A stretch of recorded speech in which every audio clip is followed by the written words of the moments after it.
When a synth literally has freak in its name, you'd expect someone would only be interested if they want to, well, get a little freaky.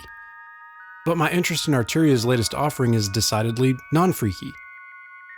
In fact, I don't care at all about wonky algorithms, unique and interesting as they may be. No, give me a boring old saw wave any day of the week. I don't need exploding frogs or Andros staring back at me from my synth. Give me the warm blanket of some classic pulse width modulation instead. So here's to all of you who also appreciate a more restrained synthesizer experience. I'm Donald Jordan for Bloom Music, and this is the Arturia MiniFreak. For non-freaks.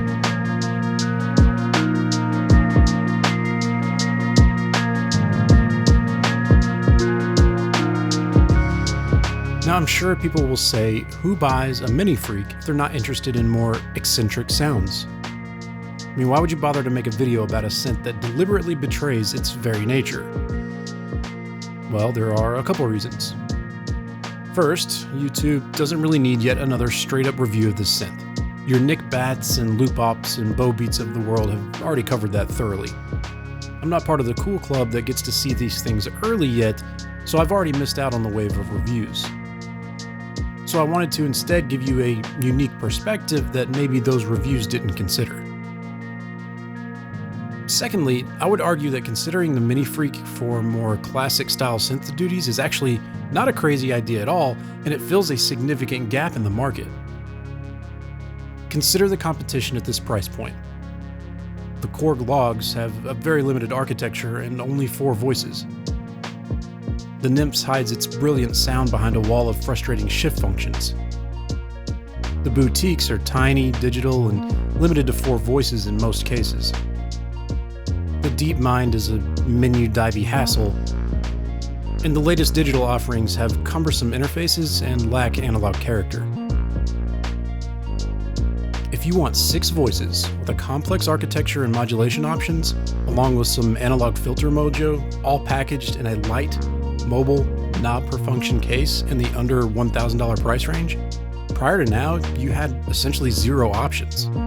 So even though I don't care about complex digital algorithms, leave that part out, and I've still got an interesting synthesizer that checks a lot of boxes and fills a void in the market. So can the MiniFreak church it up and step into the role of classic synthesizer for everyday duties? Let's start answering that question by first checking out the synth's architecture. The MiniFreak is a 6-voice digital analog hybrid synthesizer. It features 2 oscillators, both offering a slew of different digital oscillator types. For filtering duties, you have analog low, band, and high-pass filters available, along with a host of digital filters of varying types and slopes. For modulation, you get a standard ADSR envelope, a cycling envelope, and 2 complex LFOs. And modulation is assigned using Arturia's signature matrix. There are touch strips and a row of capacitive buttons that control various performance options like modulation depths, macros, a dynamic arpeggiator, and a programmable sequencer. And finally, you can polish this all off with several available digital effects. So can this architecture churn out some classic synth sounds, or is it constrained to the realm of the freaky? Let's find out by first looking at the synth's individual components.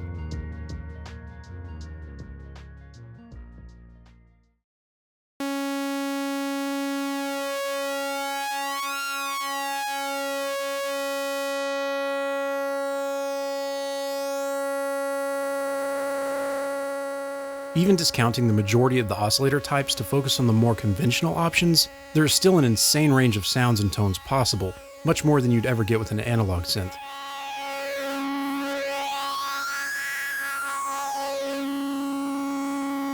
If we focus on more traditional sounds, we're looking at 6 oscillator types: basic waves, superwave, virtual analog, noise, bass, and Saw X. Each type has 3 parameters to sculpt the tone, and those parameters vary by type, so each is truly capable of unique timbres. Basic Waves blends between a square saw and octave up saw,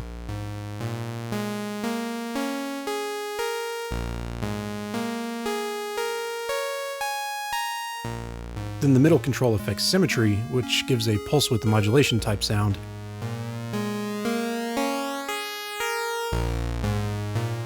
and then the third control brings in a sine wave sub-oscillator. Superwave gives you stacked waves for big unison detuned sounds. The first knob selects the stacked wave type. The middle knob adjusts the amount of detune. And the right knob is kind of a wet dry for bringing in the detuned waves.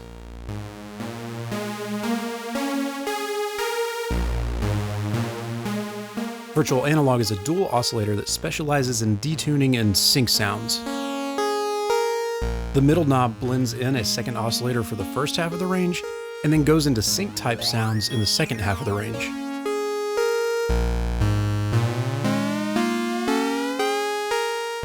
The left knob sets the detune amount between the 2 oscillators, and then the right knob smoothly changes the shape of the oscillators.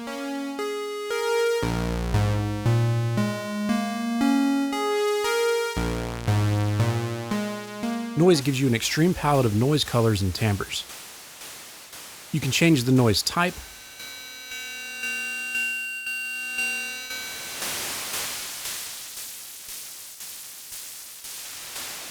the sample rate,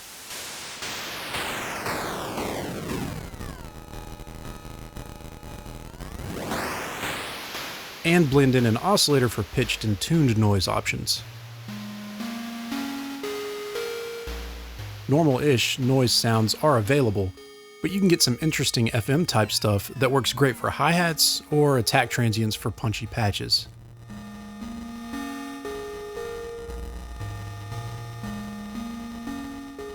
Bass specializes in the low end and has options to saturate, fold,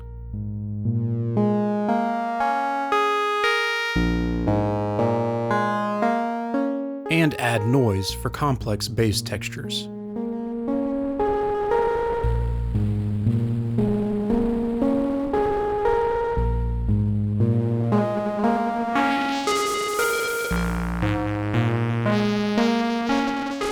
And finally, Saw X gives you aggressive saw tones, allowing you to bring in phase modulation,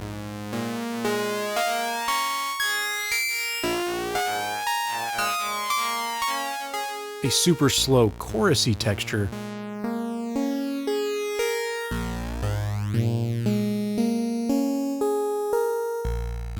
and then noise modulation.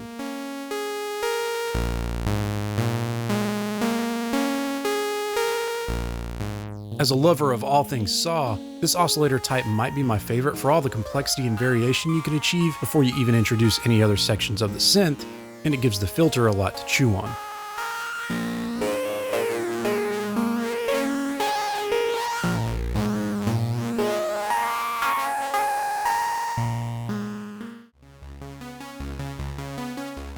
So for bread and butter synth sounds, you've got those 6 key oscillator types, and you have 2 oscillators available, so any 2 of those types can be blended together to introduce sonic range that analog synths only dream of.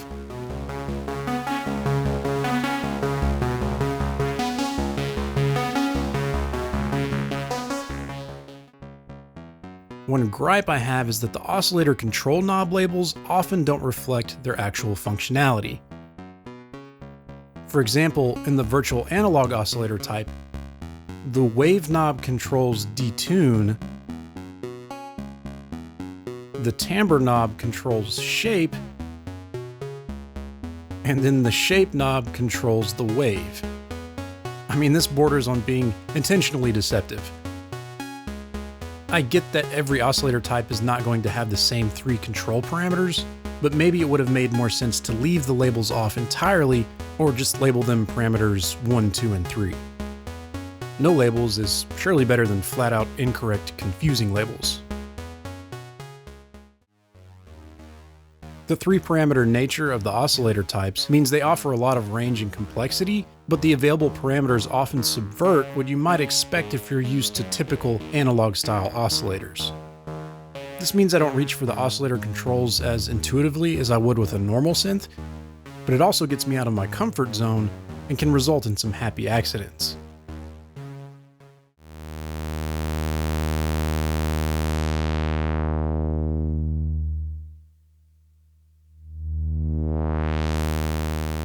The MiniFreak has a suite of filters available, both analog and digital.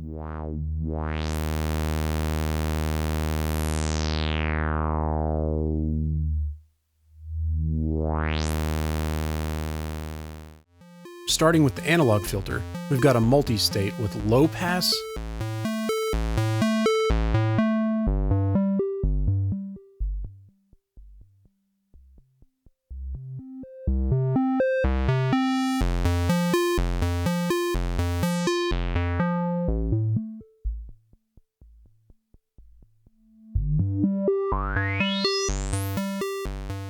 bandpass,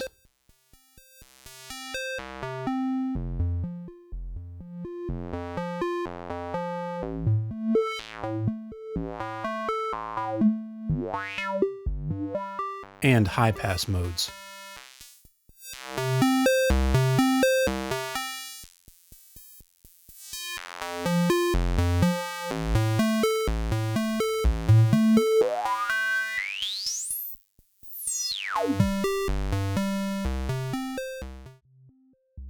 The filter will self-oscillate, but overall is on the milder side, not to infringe on the exaggerated tones and textures coming from the complex oscillators. The oscillators are definitely the main attraction here, and the subdued filter design enforces that, allowing them to shine through.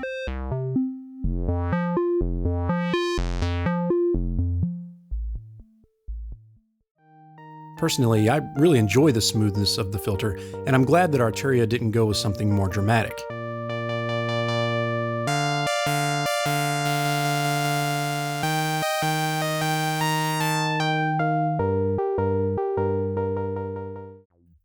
The Steiner Parker they use in most of their synths is one of my least favorite filters, and it's why my Matrix Brute collects dust.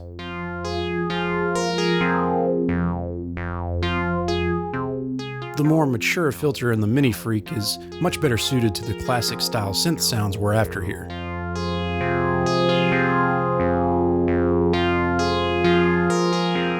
For those who find the analog filter a little tame for their taste, the digital filters have some more bite.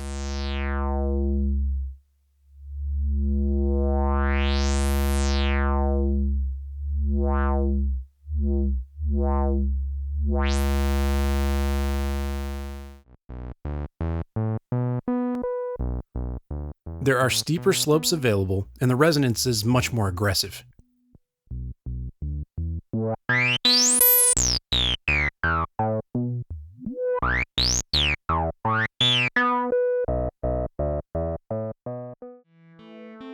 The digital filters occupy the second oscillator slot, so you do have to sacrifice one of your oscillators to take advantage of them. But even with that limitation, you can use the 2-oscillator virtual analog algorithm to have dual oscillator, dual filter patches for some complex sound design possibilities.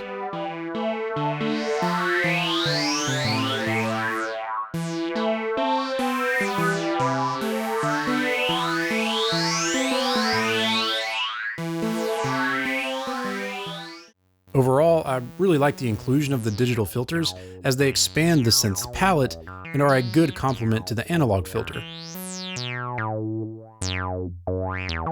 If I was to generalize, I'd say the analog filter is more Rolandy,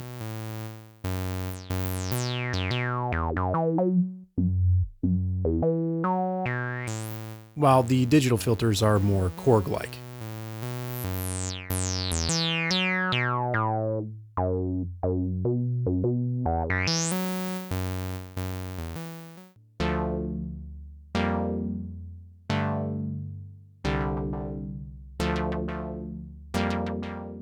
The MiniFreak is a modulation powerhouse.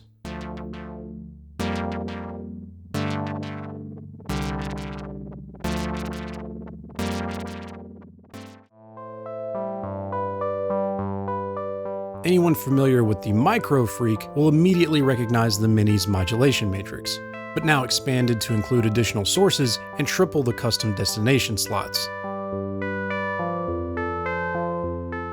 Assigning custom modulation destinations is simple. Just hold the button and twist any knob, and then you can shift press the buttons to access multiple pages for a total of 9 custom destinations.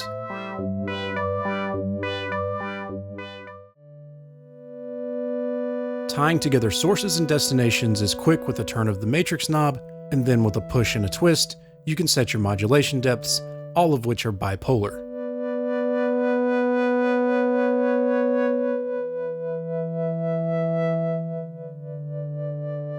Not only is the matrix excellent for making modulation assignments, it's also an incredibly valuable tool for deciphering patches. As you load presets, you can instantly see all of the modulation routings and get an immediate feel for what's going on in the patch. Most synths use menus to navigate their virtual patch bays, which means you have to go menu diving into a list of assignments to understand patch routings. But the MiniFreak's matrix gives you a complete, instant snapshot of the DNA of a patch. So not only is it an efficient tool for experienced synth programmers, it's invaluable as a learning tool for newcomers trying to understand and learn how their favorite presets were designed.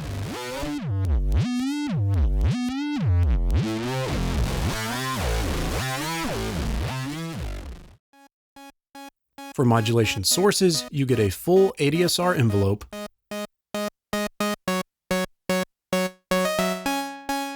a looping envelope that will go fast enough for audio rate shenanigans,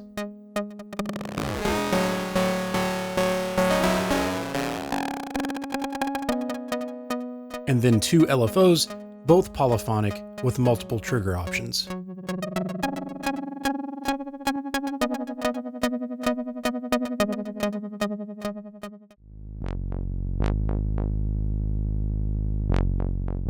In addition to the expected LFO shapes, you get a customizable 16-step LFO curve programmed using the sliders and row of capacitive buttons.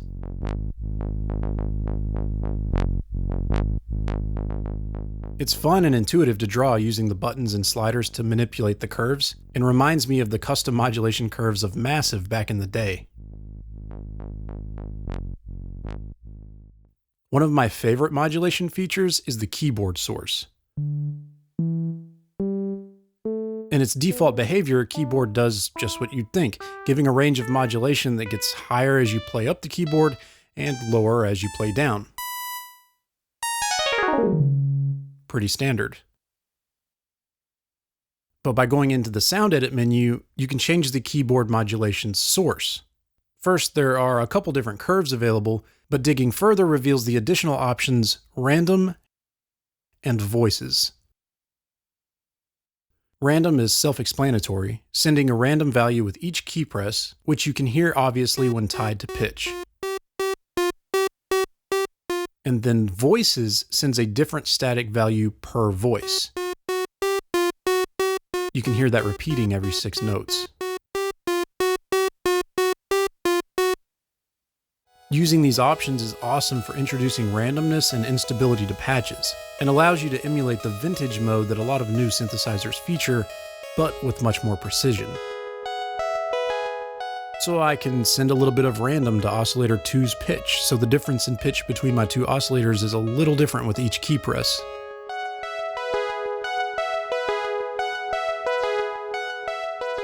Then I can send a little random to cutoff to emulate poorly calibrated filters.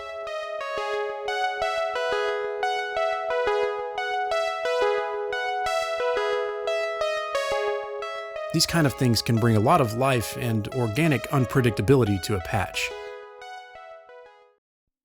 Key filter modulations like envelope and velocity to cutoff have dedicated controls on the panel so you don't have to resort to the matrix for common assignments.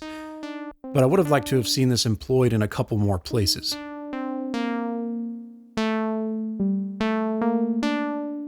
I found myself constantly reaching for the matrix to assign LFOs to pitch and cutoff, so default routing options for those would have been nice as well.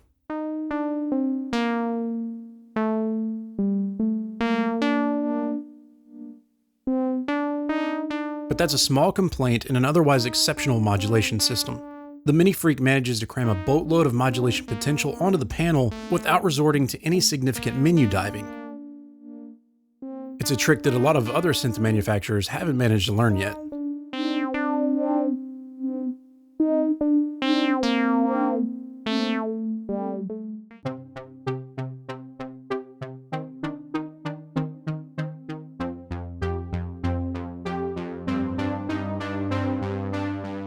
Before I get into some patch examples, I wanted to touch on some random sound design observations. Just kind of some tips and tricks.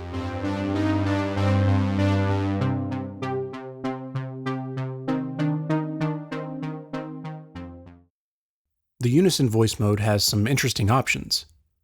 By default, it does the mono unison that you'd likely expect. But if you go into the voice menu, there are additional unison voicing options. You can change the unison mode to poly, and then change the voice count per note by adjusting the unison count option. So you can set this to 2 and have 3-note polyphony with 2 voices each,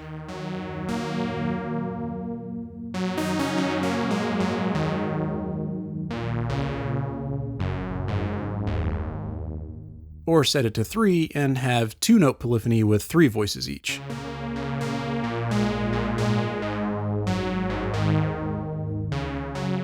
This is a great option for when you want to thicken things up, but don't want to be restricted to mono.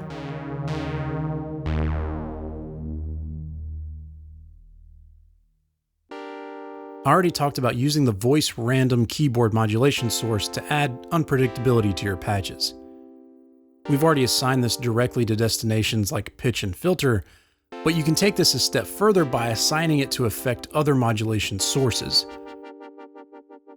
Try sending it to LFO rate, so each voice's LFO is a slightly different speed.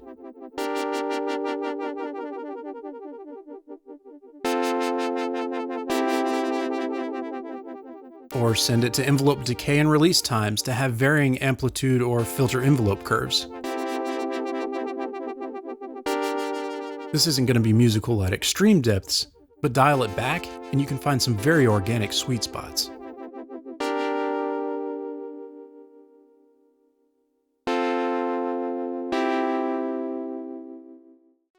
The macro controls are awesome, and you can create some complex patch morphing by assigning multiple targets. But the biggest miss of the synth for me is that the macros cannot be used to control modulation depths. Imagine a patch with multiple modulation assignments, the depths of each easily adjustable all at once using a macro. You could do some really interesting and performative things. As far as I could tell, this isn't possible, but it's hard to be sure since there is, annoyingly, still no manual published. But if it's not currently possible, hopefully it can be added in an update because it would be very powerful.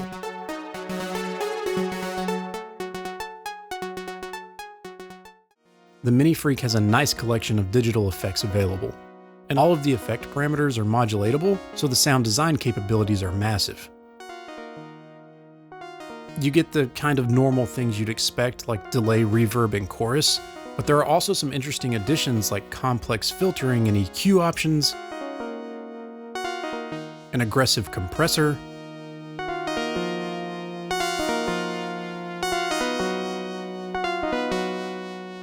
and multiple options for distorting, degrading, or destroying your sound.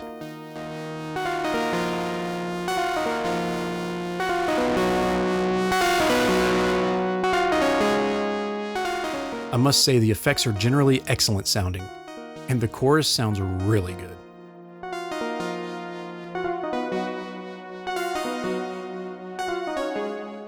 It just makes everything sound better.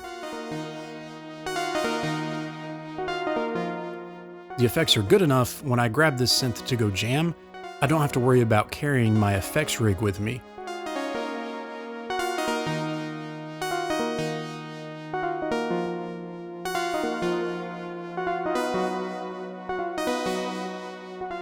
That's a huge plus.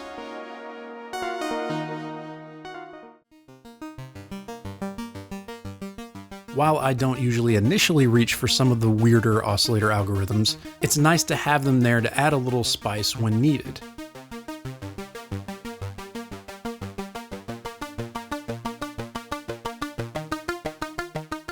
Some of that digital harshness can be good for adding transients to a plucky patch, or adding some noisy high-frequency sparkle for the filter to play with.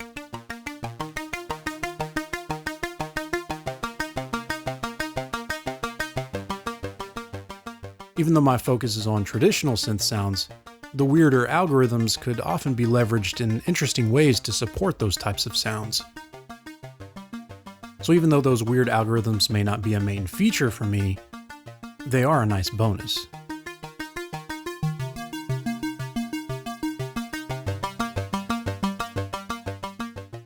And one last random observation.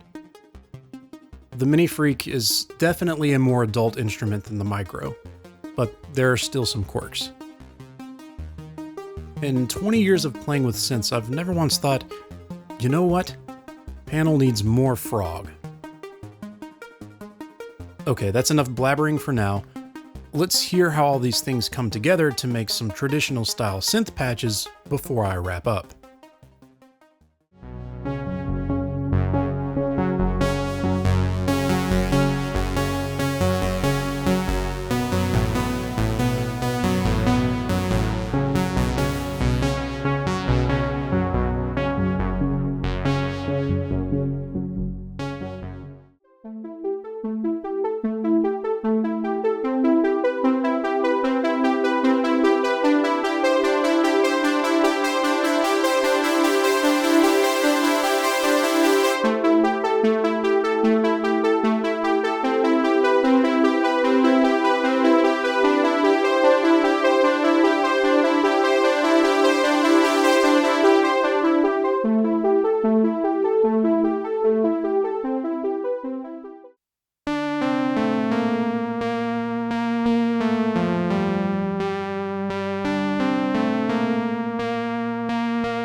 I wonder what Arturia would have named the Mini if the MiniFreak hadn't preceded it.